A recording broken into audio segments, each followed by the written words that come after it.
Chapter 8 Enlightened Relationships. I always thought that true enlightenment is not possible except through love in a relationship between a man and a woman. Isn't that what makes us whole again? How can one's life be fulfilled until that happens? Is that true in your experience? Has this happened to you? Not yet. But how could it be otherwise? I know that it will happen. In other words, you're waiting for an event in time to save you. Is this not the core error that we've been talking about? Salvation is not elsewhere in place or time.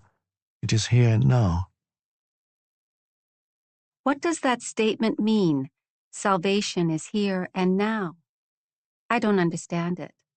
I don't even know what salvation means. Most people pursue physical pleasures or various forms of psychological gratification because they believe that those things will make them happy or free them from a feeling of fear or lack. Happiness may be perceived as a heightened sense of aliveness attained through physical pleasure, or a more secure and more complete sense of self attained through some form of psychological gratification. This is the search for salvation from a state of unsatisfactoriness or insufficiency. Invariably, any satisfaction that they obtain is short-lived, so the condition of satisfaction or fulfillment is usually projected once again onto an imaginary point away from the here and now. When I obtain this, or am free of that, then I will be okay. This is the unconscious mindset that creates the illusion of salvation in the future. True salvation is fulfillment, peace, life in all its fullness. It is to be who you are, to feel within you the good that has no opposite, the joy of being that depends on nothing outside itself.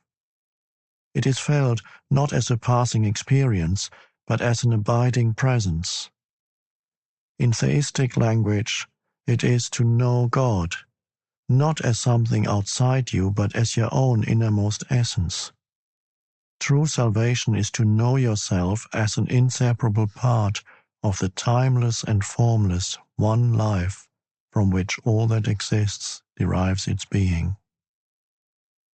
True salvation is a state of freedom from fear, from suffering, from a perceived state of lack and insufficiency, and therefore from all wanting, needing, grasping, and clinging. It is freedom from compulsive thinking, from negativity, and above all, from past and future as a psychological need. Your mind is telling you that you cannot get there from here.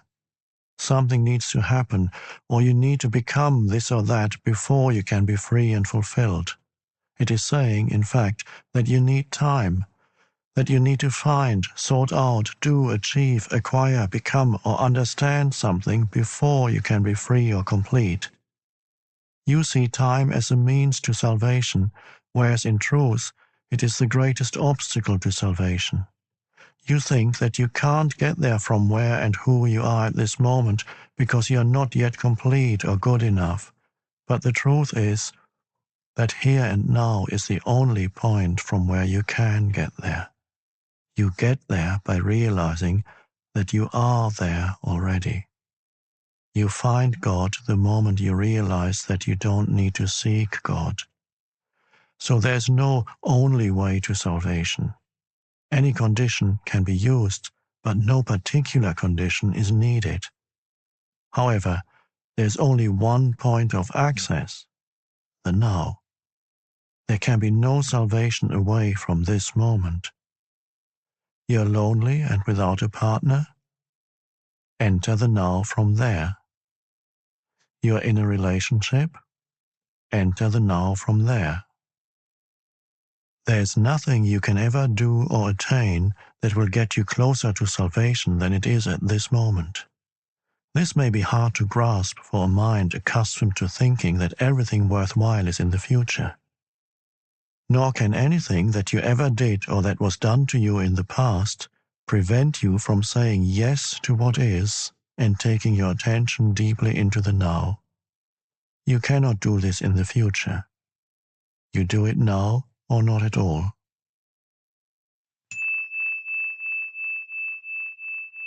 Unless and until you access the consciousness frequency of presence, all relationships, and particularly intimate relationships, are deeply flawed and ultimately dysfunctional. They may seem perfect for a while, such as when you are in love, but invariably that apparent perfection gets disrupted as arguments, conflicts, dissatisfaction, and emotional or even physical violence occur with increasing frequency. It seems that most love relationships become love-hate relationships before long. Love can then turn into savage attack, feelings of hostility, or complete withdrawal of affection at the flick of a switch.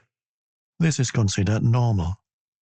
The relationship then oscillates for a while, a few months or a few years, between the polarities of love and hate, and it gives you as much pleasure as it gives you pain. It is not uncommon for couples to become addicted to those cycles. Their drama makes them feel alive. When a balance between the positive-negative polarities is lost and the negative-destructive cycles occur with increasing frequency and intensity, which tends to happen sooner or later, then it will not be long before the relationship finally collapses. It may appear that if you could only eliminate the negative or destructive cycles, then all would be well and the relationship would flower beautifully. But alas, this is not possible. The polarities are mutually interdependent. You cannot have one without the other. The positive already contains within itself the as yet unmanifested negative. Both are in fact different aspects of the same dysfunction. I am speaking here of what is commonly called romantic relationships, not of true love, which has no opposite because it arises from beyond the mind. Love as a continuous state is as yet very rare as conscious human beings. Brief and elusive glimpses of love, however, are possible whenever there's a gap in the stream of mind. The negative side of a relationship is, of course, more easily recognizable as dysfunctional than the positive one. And it is also easier to recognize the source of negativity in your partner than to see it in yourself.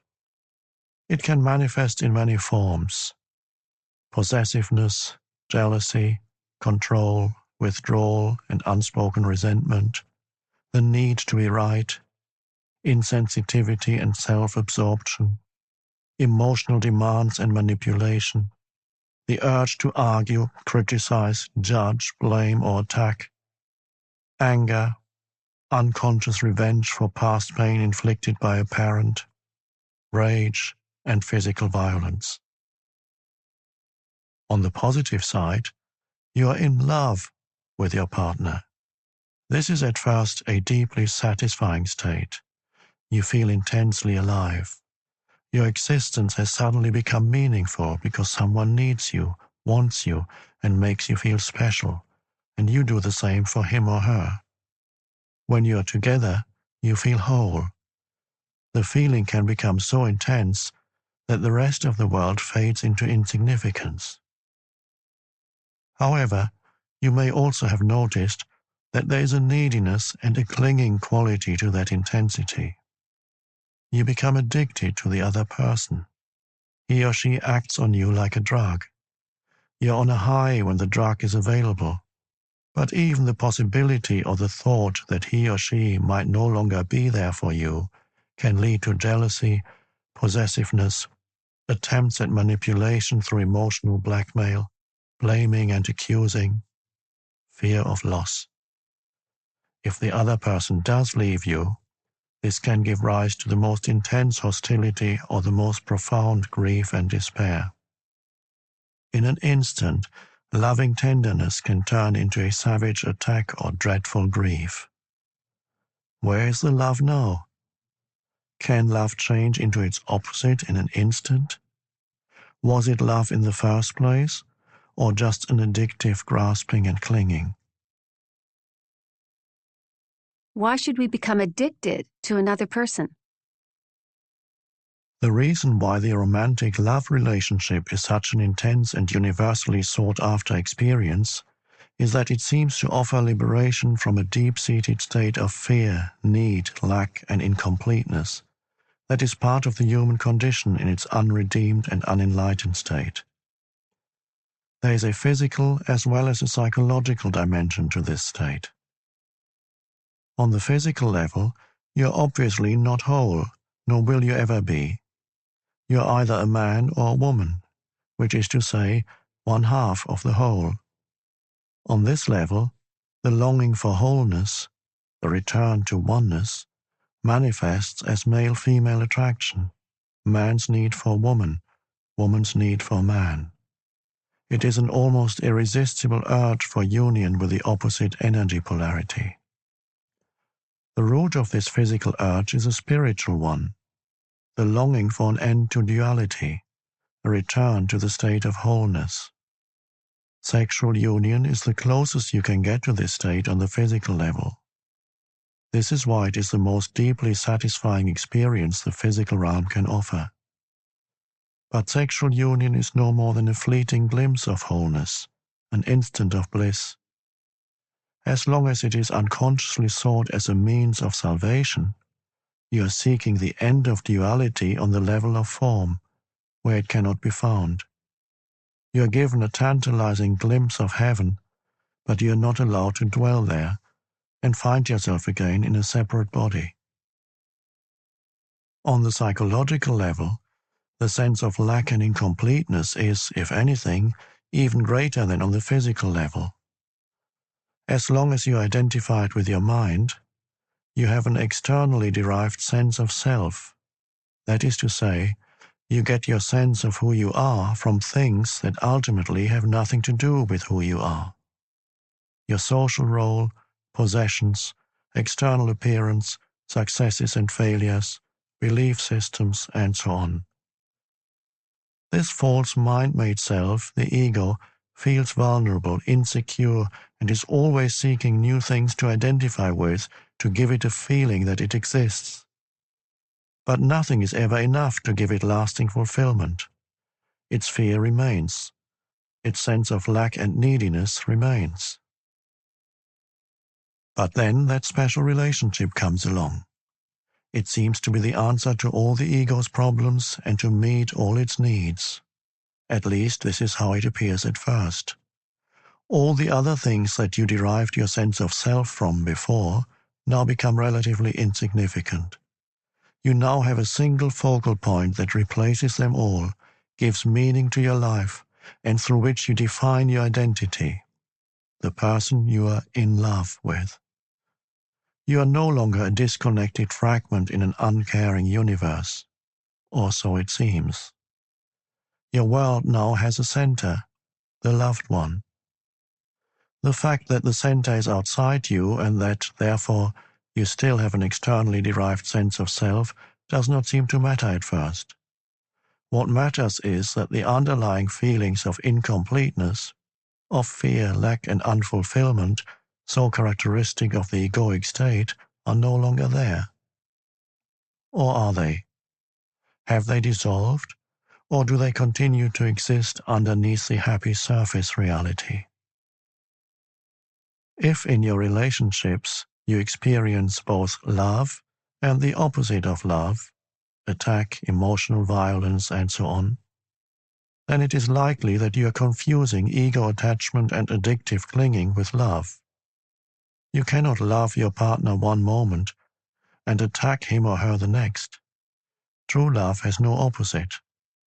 If your love has an opposite, then it is not love, but a strong ego need for a more complete and deeper sense of self, a need that the other person temporarily meets. It is the ego's substitute for salvation, and for a short time it almost does feel like salvation. But there comes a point when your partner behaves in ways that fail to meet your needs, or rather those of your ego. the feelings of fear, pain, and lack that are an intrinsic part of egoic consciousness but had been covered up by the love relationship now resurface. Just as with every other addiction, you are on a high when the drug is available, but invariably there comes a time when the drug no longer works for you. When those painful feelings reappear, you feel them even more strongly than before, and what is more, you now perceive your partner as the cause of those feelings. This means that you project them outward and attack the other with all the savage violence that is part of your pain. This attack may awaken the partner's own pain, and he or she may counter your attack. At this point, the ego is still unconsciously hoping that its attack or its attempts at manipulation will be sufficient punishment to induce your partner to change their behavior, so that it can use them again as a cover-up for your pain. Every addiction arises from an unconscious refusal to face and move through your own pain. Every addiction starts with pain and ends with pain. Whatever the substance you are addicted to, alcohol, food, legal or illegal drugs, or a person, you are using something or somebody to cover up your pain. This is why, after the initial euphoria has passed, there's so much unhappiness, so much pain in intimate relationships. They do not cause pain and unhappiness. They bring out the pain and unhappiness that is already in you. Every addiction does that. Every addiction reaches a point where it does not work for you anymore, and then you feel the pain more intensely than ever. This is one reason why most people are always trying to escape from the present moment and are seeking some kind of salvation in the future. The first thing that they might encounter if they focused their attention on the now is their own pain, and this is what they fear. If they only knew how easy it is to access in the now the power of presence that dissolves the past and its pain, the reality that dissolves the illusion. If they only knew how close they are to their own reality, how close to God. Avoidance of relationships in an attempt to avoid pain is not the answer either. The pain is there anyway. 3 failed relationships in as many years are more likely to force you into awakening than 3 years on a desert island or shut away in your room. But if you could bring intense presence into your aloneness, that would work for you too. Can we change an addictive relationship into a true one? Yes, being present and intensifying your presence by taking your attention ever more deeply into the now. Whether you are living alone or with a partner, this remains the key. For love to flourish, the light of your presence needs to be strong enough so that you no longer get taken over by the thinker or the pain body and mistake them for who you are. To know yourself as the being underneath the thinker, the stillness underneath the mental noise, the love and joy underneath the pain is freedom, salvation, enlightenment.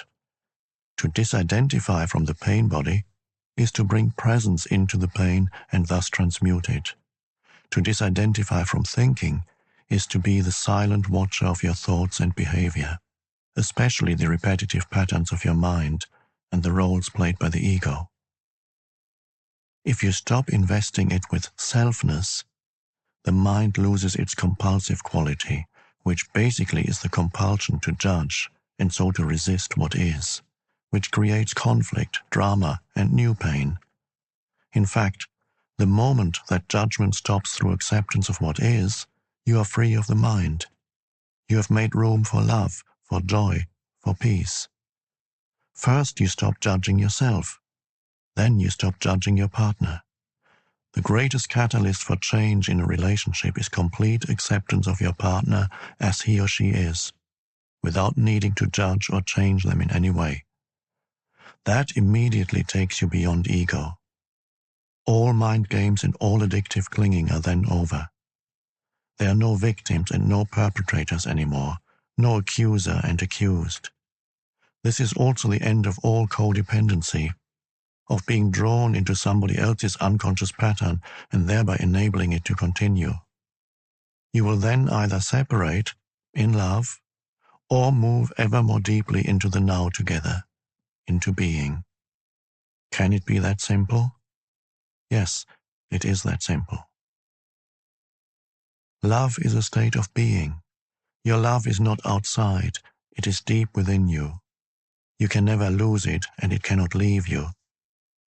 It is not dependent on some other body, some external form. In the stillness of your presence, you can feel your own formless and timeless reality as the unmanifested life that animates your physical form. You can then feel the same life deep within every other human and every other creature. You look beyond the veil of form and separation. This is the realization of oneness. This is love.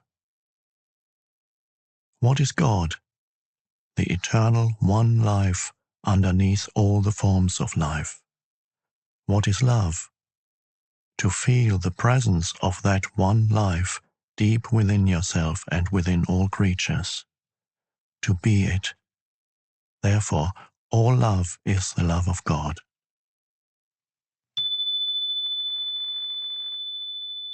Love is not selective, just as the light of the sun is not selective.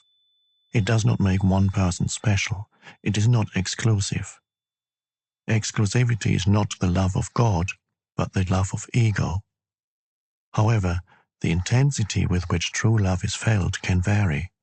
There may be one person who reflects your love back to you more clearly and more intensely than others, and if that person feels the same towards you, it can be said that you are in a love relationship with him or her. The bond that connects you with that person is the same bond that connects you with a person sitting next to you on a bus, or with a bird, a tree, a flower. Only the degree of intensity with which it is felt differs. Even in an otherwise addictive relationship, there may be moments when something more real shines through, something beyond your mutual addictive needs. These are moments when both your and your partner's mind briefly subside, and the pain body is temporarily in a dormant state. This may sometimes happen during physical intimacy, or when you are both witnessing the miracle of childbirth, or in the presence of death, or when one of you is seriously ill. Anything that renders the mind powerless. When this happens, your being, which is usually buried underneath the mind, becomes revealed, and it is this that makes true communication possible. True communication is communion, the realization of oneness, which is love. Usually this is quickly lost again, unless you're able to stay present enough to keep out the mind and its old patterns. As soon as the mind and mind identification return, you're no longer yourself, but a mental image of yourself, and you start playing games and roles again to get your ego needs met. You are a human mind again, pretending to be a human being, interacting with another mind, playing a drama called love. Although brief glimpses are possible, love cannot flourish unless you are permanently free of mind identification, and your presence is intense enough to have dissolved the pain body. Or you can at least remain present as the watcher. The pain body cannot then take you over and so become destructive of love. As the egoic mode of consciousness and all the social, political, and economic structures that it created enter the final stage of collapse, the relationships between men and women reflect the deep state of crisis in which humanity now finds itself. As humans have become increasingly identified with their mind, most relationships are not rooted in being, and so turn into a source of pain and become dominated by problems and conflict. Millions are now living alone or as single parents, unable to establish an intimate relationship or unwilling to repeat the insane drama of past relationships. Others go from one relationship to another, from one pleasure and pain cycle to another, in search of the elusive goal of fulfillment through union with the opposite energy polarity. Still others compromise and continue to be together in a dysfunctional relationship in which negativity prevails for the sake of the children or security, through force of habit, fear of being alone, or some other mutually beneficial arrangement, or even through the unconscious addiction to the excitement of emotional drama and pain. However, every crisis represents not only danger but also opportunity. If relationships energize and magnify egoic mind patterns and activate the pain body, as they do at this time, why not accept this fact rather than try to escape from it? Why not cooperate with it instead of avoiding relationships or continuing to pursue the phantom of an ideal partner as an answer to your problems or means of feeling fulfilled? The opportunity that is concealed within every crisis does not manifest until all the facts of any given situation are acknowledged and fully accepted. As long as you deny them, as long as you try to escape from them or wish that things were different, the window of opportunity does not open up, and you remain trapped inside that situation, which will remain the same or deteriorate further. With the acknowledgement and acceptance of the facts also comes a degree of freedom from them. For example, when you know there's disharmony and you hold that knowing, through your knowing a new factor has come in, and the disharmony cannot remain unchanged. When you know you are not at peace, your knowing creates a still space that surrounds your non-peace in a loving and tender embrace and then transmutes your non-peace into peace. As far as inner transformation is concerned, there's nothing you can do about it. You cannot transform yourself, and you certainly cannot transform your partner or anybody else. All you can do is create a space for transformation to happen, for grace and love to enter.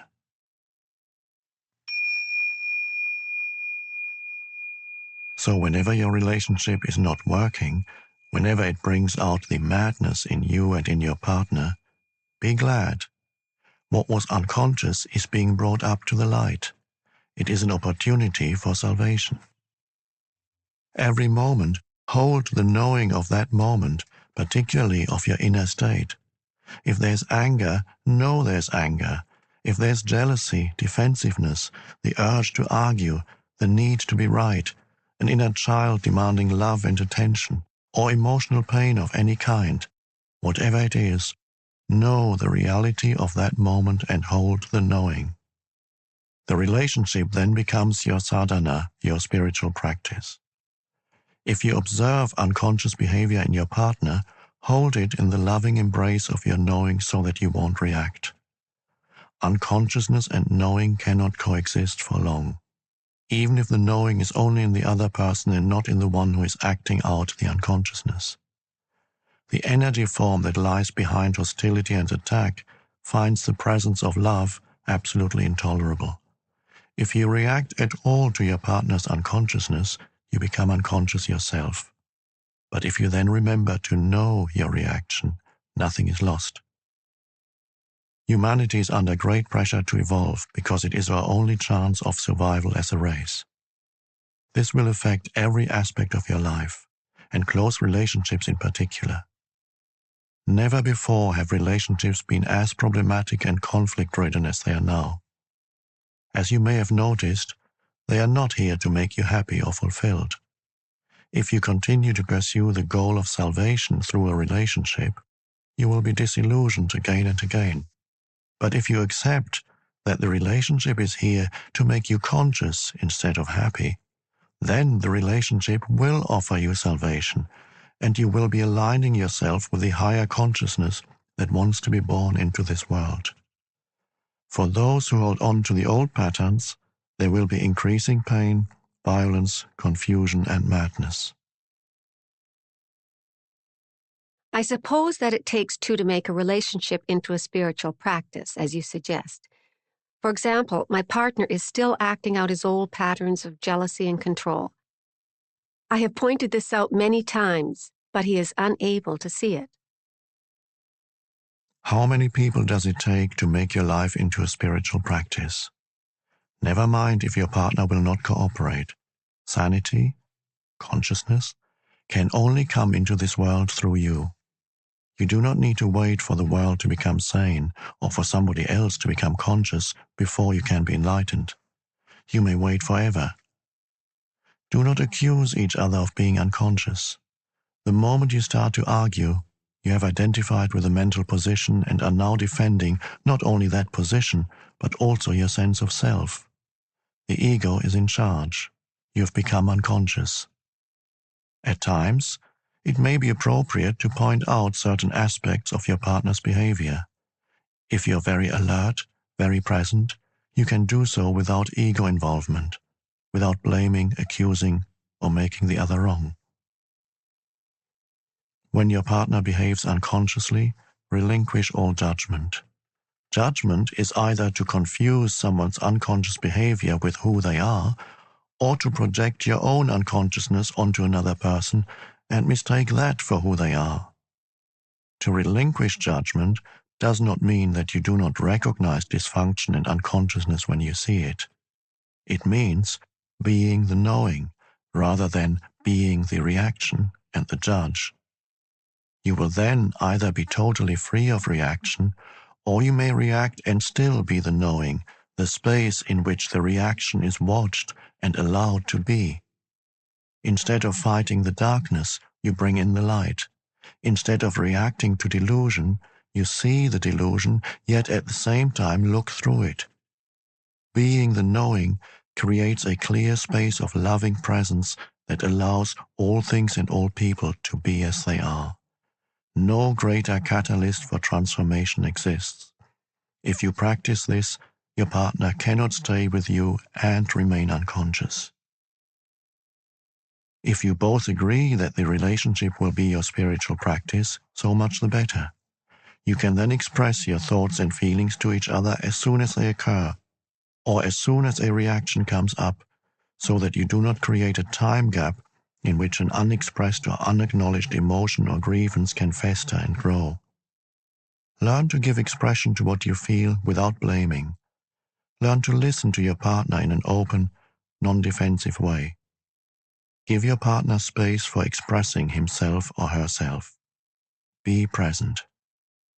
Accusing, defending, attacking, all those patterns that are designed to strengthen or protect the ego or to get its needs met will then become redundant. Giving space to others and to yourself is vital. Love cannot flourish without it. When you have removed the two factors that are destructive of relationships, when the pain body has been transmuted, and you are no longer identified with mind and mental positions, and if your partner has done the same, you will experience the bliss of the flowering of relationship. Instead of mirroring to each other your pain and your unconsciousness, instead of satisfying your mutual addictive ego needs, you will reflect back to each other the love that you feel deep within, the love that comes with the realization of your oneness with all that is. This is the love that has no opposite. If your partner is still identified with the mind and the pain body while you are already free, this will represent a major challenge, not to you, but to your partner. It is not easy to live with an enlightened person, or rather it is so easy that the ego finds it extremely threatening. Remember that the ego needs problems, conflict, and enemies to strengthen the sense of separateness on which its identity depends. The unenlightened partner's mind will be deeply frustrated because its fixed positions are not resisted, which means they will become shaky and weak, and there's even the danger that they may collapse altogether, resulting in loss of self. The pain body is demanding feedback and not getting it. The need for argument, drama, and conflict is not being met. But beware. Some people who are unresponsive, withdrawn, insensitive, or cut off from their feelings may think and try to convince others that they are enlightened, or at least that there's nothing wrong with them and everything wrong with their partner. Men tend to do that more than women. They may see their female partners as irrational or emotional. But if you can feel your emotions, you're not far from the radiant inner body just underneath. If you're mainly in your head, the distance is much greater, and you need to bring consciousness into the emotional body before you can reach the inner body. If there isn't an emanation of love and joy, complete presence and openness towards all beings, then it is not enlightenment. Another indicator is how a person behaves in difficult or challenging situations, or when things go wrong. If your enlightenment is egoic self-delusion, then life will soon give you a challenge that will bring out your unconsciousness in whatever form, as fear, anger, defensiveness, judgment, depression, and so on. If you are in a relationship, many of your challenges will come through your partner. For example, a woman may be challenged by an unresponsive male partner who lives almost entirely in his head. She will be challenged by his inability to hear her, to give her attention and space to be, which is due to his lack of presence. The absence of love in the relationship, which is usually more keenly felt by a woman than a man, will trigger the woman's pain body, and through it she will attack her partner, blame, criticize, make wrong, and so on. This in turn now becomes his challenge. To defend himself against her pain body's attack, which he sees as totally unwarranted, he will become even more deeply entrenched in his mental positions as he justifies, defends himself, or counterattacks. Eventually, this may activate his own pain body. When both partners have thus been taken over, the level of deep unconsciousness has been reached, of emotional violence, savage attack and counterattack. It will not subside until both pain bodies have replenished themselves and then enter the dormant stage. Until the next time. This is only one of an endless number of possible scenarios. Many volumes have been written, and many more could be written, about the ways in which unconsciousness is brought out in male-female relationships. But as I said earlier, once you understand the root of the dysfunction, you do not need to explore its countless manifestations.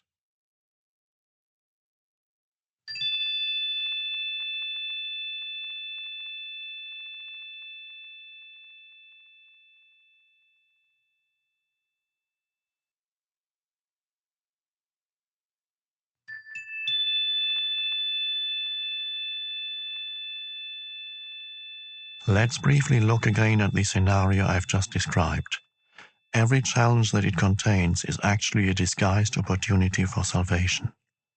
At every stage of the unfolding dysfunctional process, freedom from unconsciousness is possible. For example, the woman's hostility could become a signal for the man to come out of his mind-identified state, awaken into the now, become present, instead of becoming even more identified with his mind, even more unconscious.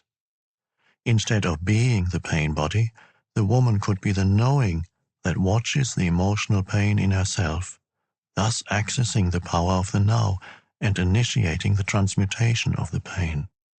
This would remove the compulsive and automatic outward projection of it. She could then express her feelings to her partner. There's no guarantee, of course, that he will listen, but it gives him a good chance to become present and certainly breaks the insane cycle of the involuntary acting out of old mind patterns. If the woman misses that opportunity, the man could watch his own mental-emotional reaction to her pain, his own defensiveness, rather than being the reaction. He could then watch his own pain body being triggered and thus bring consciousness into his emotions. In this way, a clear and still space of pure awareness would come into being. The knowing, the silent witness, the watcher. This awareness does not deny the pain and yet is beyond it. It allows the pain to be and yet transmutes it at the same time. It accepts everything and transforms everything. A door would have opened up for her through which she could easily join him in that space. If you are consistently or at least predominantly present in your relationship, this will be the greatest challenge for your partner.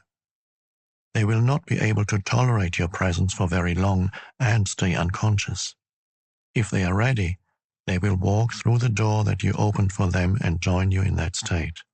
If they are not, you will separate like oil and water.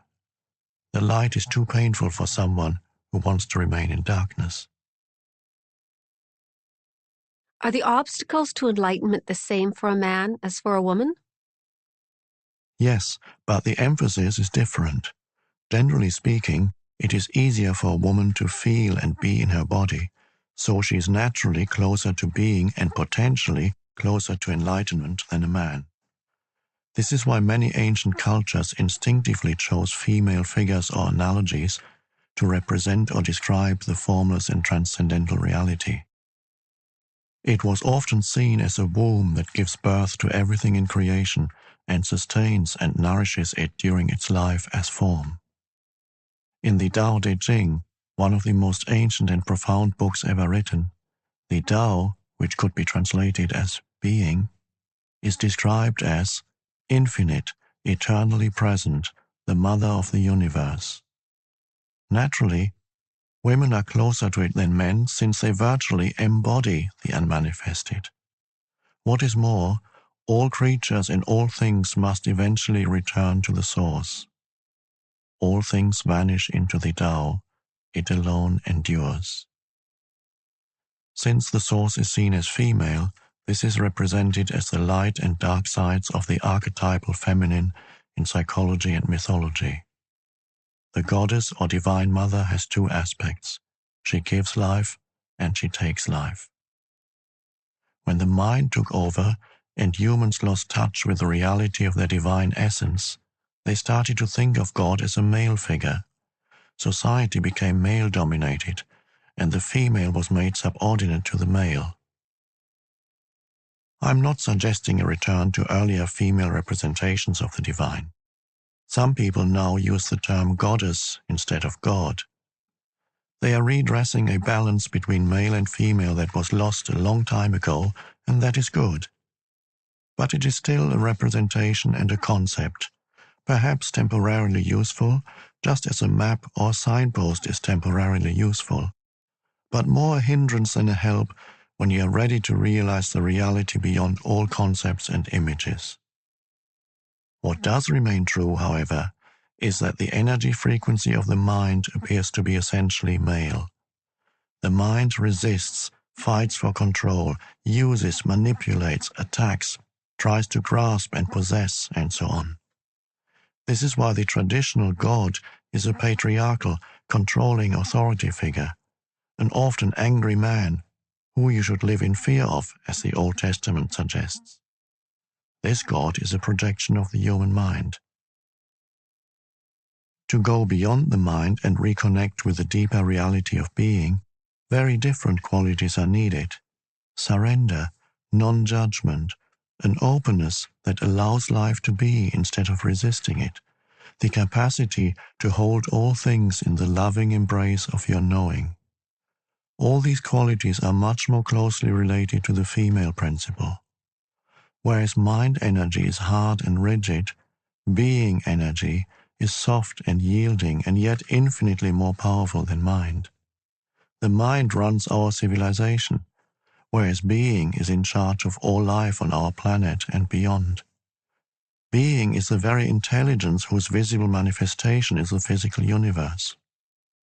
Although women are potentially closer to it, men can also access it within themselves.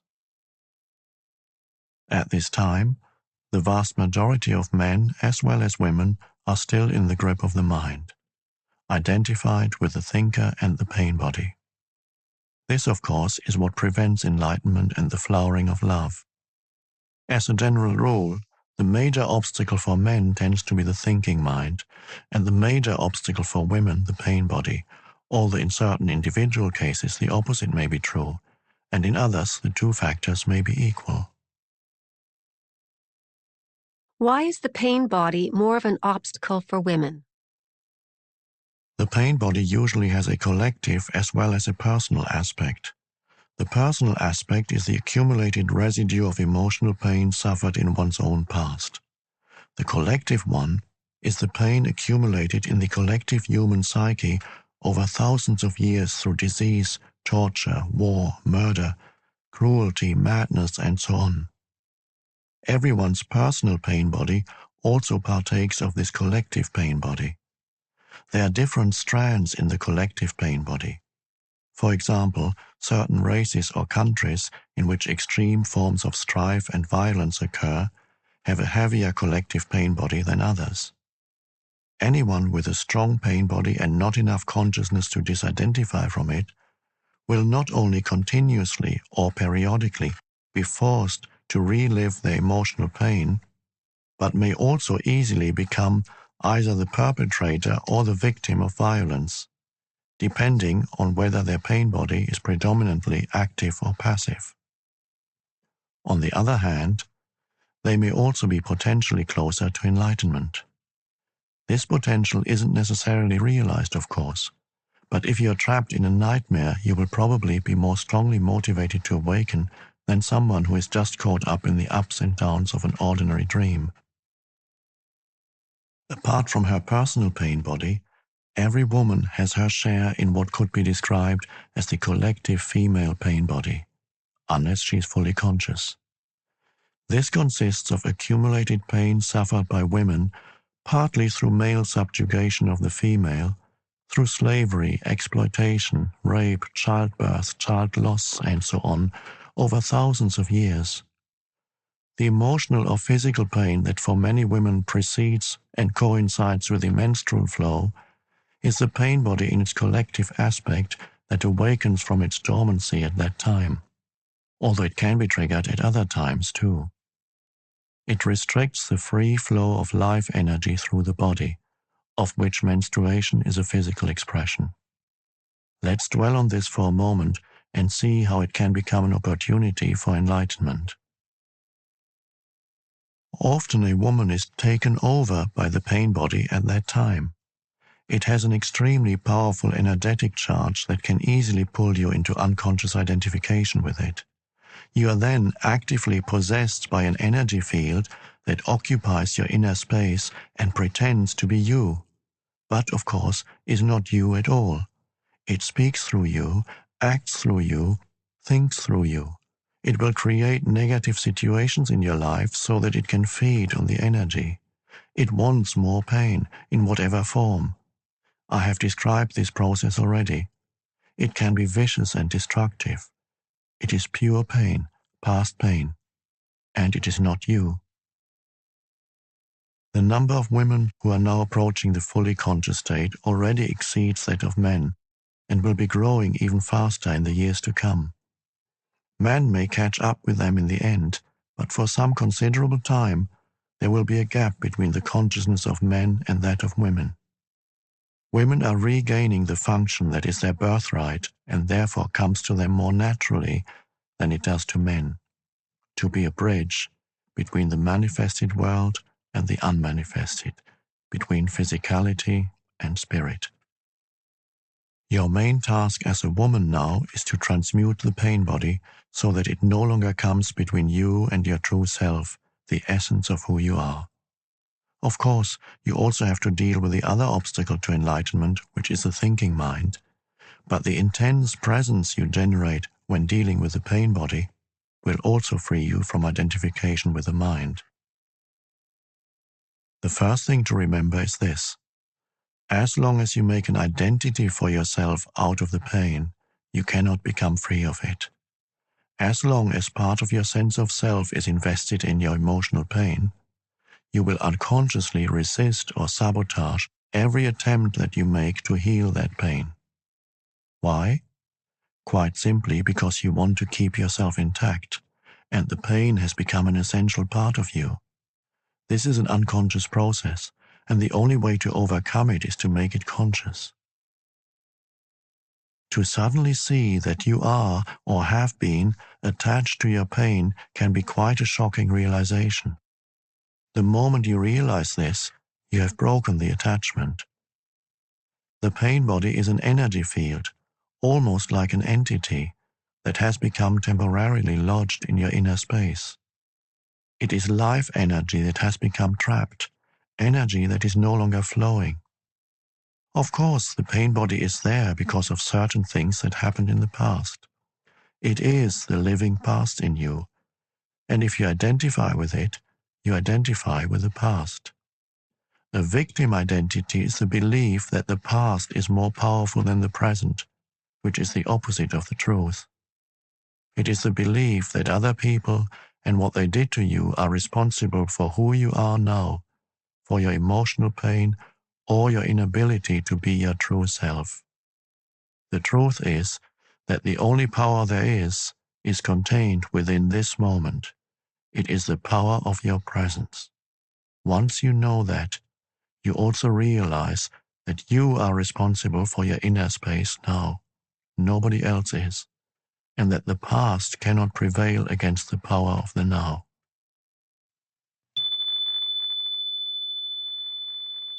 So identification prevents you from dealing with the pain body. Some women who are already conscious enough to have relinquished their victim identity on the personal level are still holding on to a collective victim identity.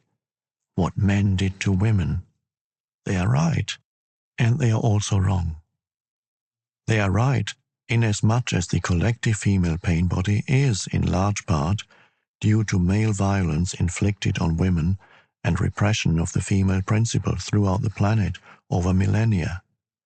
They are wrong if they derive a sense of self from this fact and thereby keep themselves imprisoned in a collective victim identity. If a woman is still holding on to anger, resentment, or condemnation, she is holding on to her pain body. This may give her a comforting sense of identity, of solidarity with other women, but it is keeping her in bondage to the past and blocking full access to her essence and true power. If women exclude themselves from men, that fosters a sense of separation and therefore a strengthening of the ego.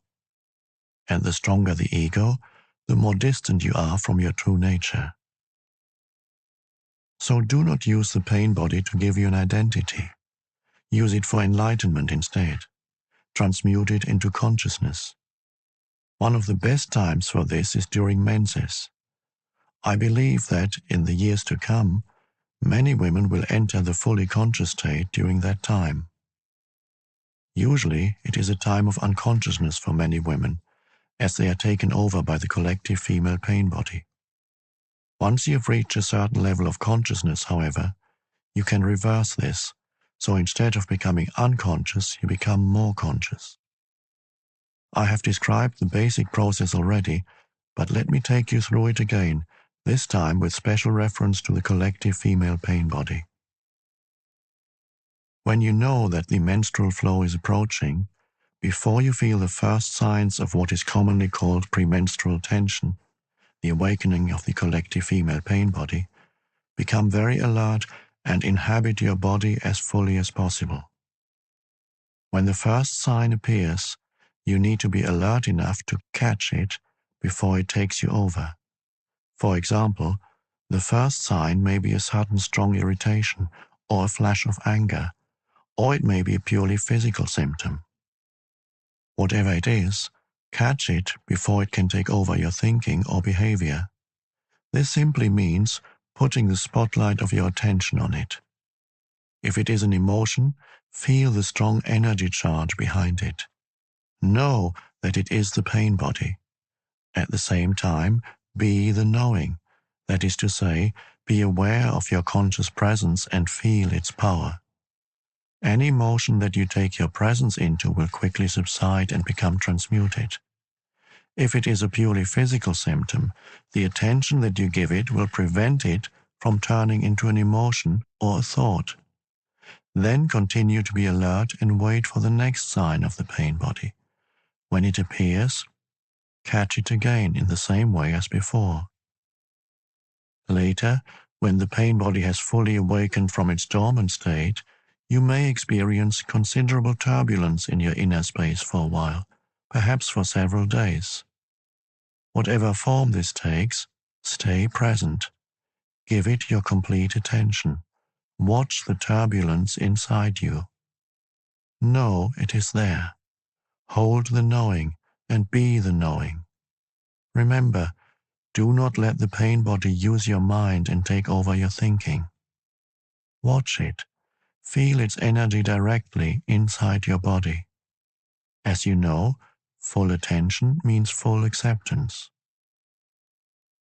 Through sustained attention and thus acceptance, there comes transmutation.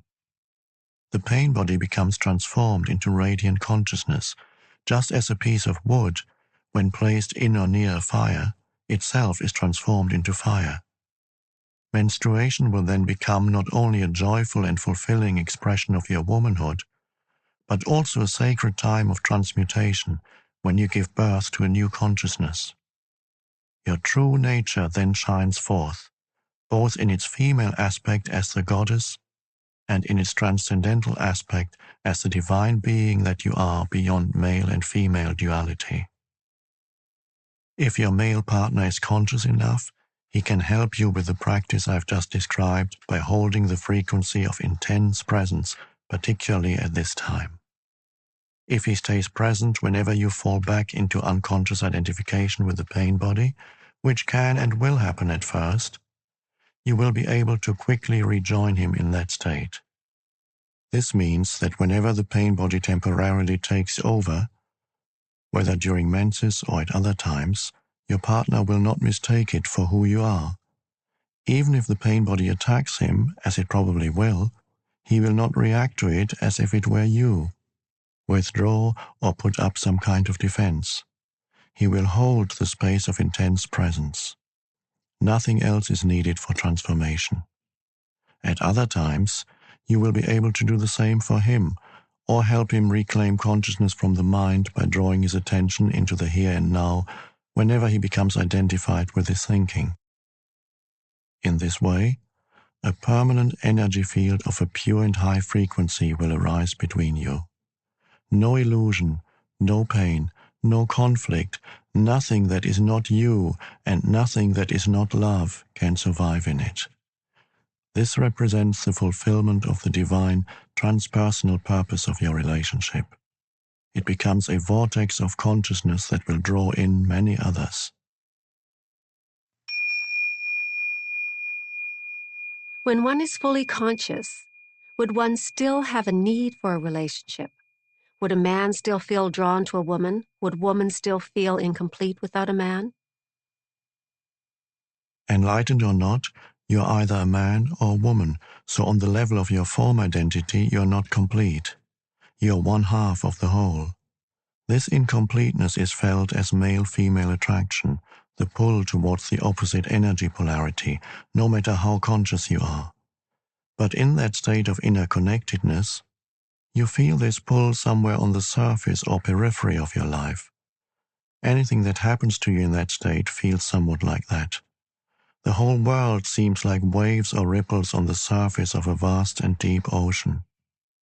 You are that ocean, and of course, you are also a ripple, but a ripple that has realized its true identity as the ocean, and compared to that vastness and depth, the world of waves and ripples is not all that important. This does not mean that you don't relate deeply to other people or to your partner. In fact, you can relate deeply only if you are conscious of being. Coming from being, you are able to focus beyond the veil of form. In being, male and female are one. Your form may continue to have certain needs, but being has none. It is already complete and whole. If those needs are met, that is beautiful, but whether or not they are met makes no difference to your deep inner state. So it is perfectly possible for an enlightened person, if the need for the male or female polarity is not met, to feel a sense of lack or incompleteness on the outer level of his or her being, yet at the same time be totally complete, fulfilled, and at peace within. Is it not true that you need to have a good relationship with yourself and love yourself before you can have a fulfilling relationship with another person? If you cannot be at ease with yourself when you are alone, you will seek a relationship to cover up your unease.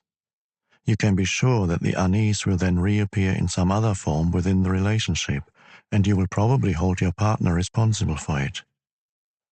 All you really need to do is accept this moment fully. You are then at ease in the here and now and at ease with yourself. But do you need to have a relationship with yourself at all? Why can't you just be yourself? When you have a relationship with yourself, you have split yourself into two, I and myself, subject and object. That mind-created duality is the root cause of all unnecessary complexity, of all problems and conflict in your life. In the state of enlightenment, you are yourself. You and yourself merge into one. You do not judge yourself. You do not feel sorry for yourself. You are not proud of yourself. You do not love yourself. You do not hate yourself, and so on. The split caused by self-reflective consciousness is healed, its curse removed. There is no self that you need to protect, defend, or feed anymore. When you're enlightened, there is one relationship that you no longer have, the relationship with yourself. Once you have given that up, all your other relationships will be love relationships.